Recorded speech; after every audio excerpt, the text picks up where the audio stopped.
안녕하세요. 오늘은 미국 연방준비제도, 즉 FOMC가 최근 발표한 기준금리 인하와 장기 금리 상승 상황을 바탕으로 한국 상업용 부동산 시장에 어떤 영향을 미칠 수 있는지 깊이 있게 살펴보겠습니다. 금리와 부동산 이야기는 다소 복잡하게 느껴질 수 있지만 오늘은 여러분께 쉽게 설명해 드릴 테니 끝까지 함께 해주세요. 미국 기준금리 인하와 그 의미. 먼저 최근 미국 연방준비제도 패드가 기준금리를 인하했다는 소식부터 전해드리겠습니다. 기준금리는 쉽게 말해 돈을 빌리고 빌려줄 때 적용되는 기본금리예요. 이 금리가 높으면 대출받기가 어려워지고 금리가 낮으면 돈을 빌리기 쉬워지죠. 그래서 금리가 경제에 아주 중요한 역할을 합니다.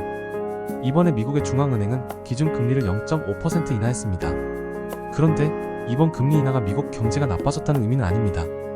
오히려 지금 미국 경제는 꽤 안정적인 상태를 유지하고 있습니다. 예를 들어 미국 경제는 2% 이상 성장하고 있으며 실업률은 역대 최저 수준이에요. 사람들이 일자리를 잃지 않고 일하고 있다는 뜻이죠. 이번 금리 인하는 경제가 나빠져서라기보다는 오히려 경제가 정상화되는 과정의 일환이라고 볼 수 있습니다. 중앙은행은 경제가 과열되거나 침체되지 않도록 금리를 조정하는데요. 이번 인하는 이를 위한 조치로 보는 것이 맞습니다. 장기 금리의 상승과 그 이유. 재미있는 점은 이번에 기준금리가 인하되었음에도 불구하고 장기 금리는 오히려 상승했다는 점입니다. 장기 금리는 장기간 돈을 빌릴 때 적용되는 금리인데요. 이 금리가 상승한 이유는 여러 가지 경제적 요소들이 맞물려 있기 때문입니다. 특히 중앙은행이 장기적으로 금리를 약간 더 높게 유지하려는 계획이 있기 때문이죠. 현재 연방준비제도는 장기적으로 기준금리를 2.9%로 유지할 계획입니다.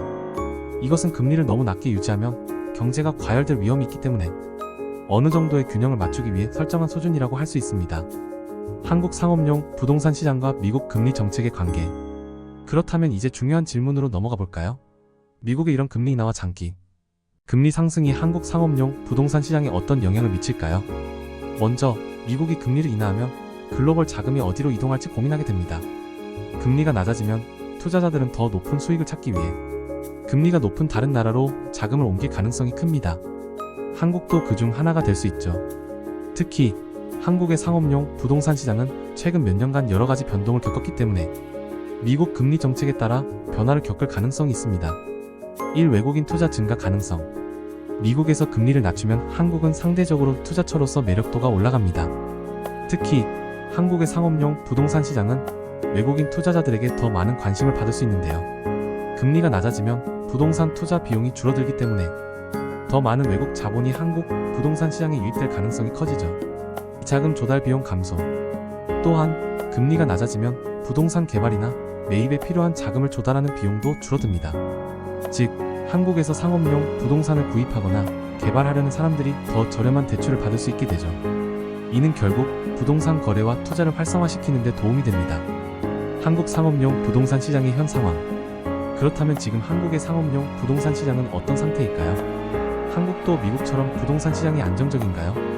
사실 한국의 상업용 부동산 시장은 최근 몇 년간 큰 변화를 겪어왔습니다. 그중 하나가 바로 오피스 공간 수요 감소입니다.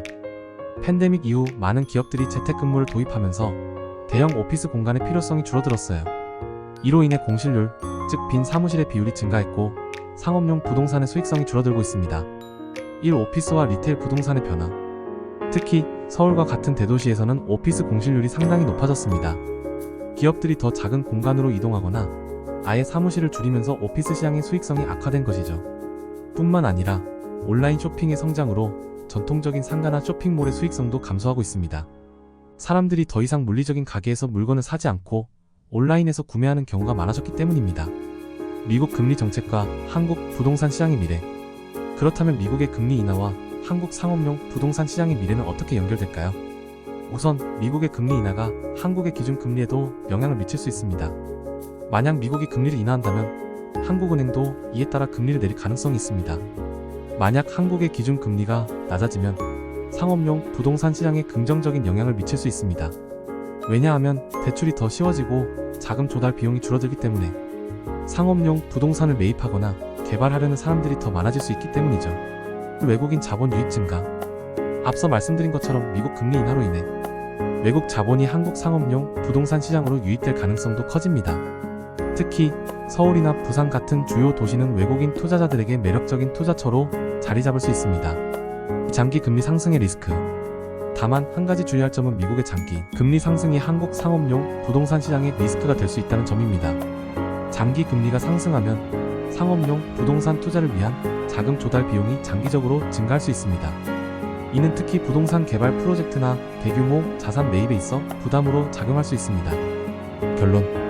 이제 결론을 내려보겠습니다. 미국의 금리 인하와 장기 금리 상승은 한국 상업용 부동산 시장에 여러 가지 영향을 미칠 수 있습니다.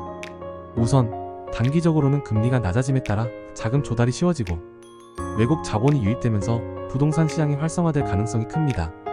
하지만 장기적으로는 금리 상승에 따른 자금 조달 비용 증가가 부동산 시장의 리스크로 작용할 수 있습니다. 따라서 한국 상업용 부동산 시장은 글로벌 경제 상황, 특히 미국 금리 정책을 면밀히 주시하며 이에 맞춰 리스크 관리와 기회 활용 전략을 세워야 할 것입니다. 오늘은 이렇게 미국의 기준금리 인하와 장기 금리 상승이 한국 상업용 부동산 시장에 어떤 영향을 미칠지 자세히 알아봤습니다. 앞으로도 경제와 부동산 관련 뉴스를 쉽게 이해할 수 있도록 계속해서 설명해 드릴 테니 궁금한 점이 있거나 더 알고 싶은 내용이 있다면 댓글로 남겨주세요. 감사합니다.